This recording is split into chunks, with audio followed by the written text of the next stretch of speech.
Hello, this is your CSR Minute for July 22nd, 2009. I'm Erin Collins, and these are your headlines. Walmart price labels to also show carbon footprint.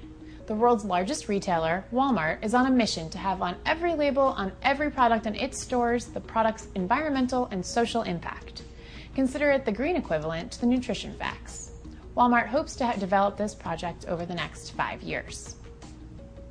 New software for businesses wanting to be socially responsible. More and more businesses are feeling the pressure from government and consumers to become greener.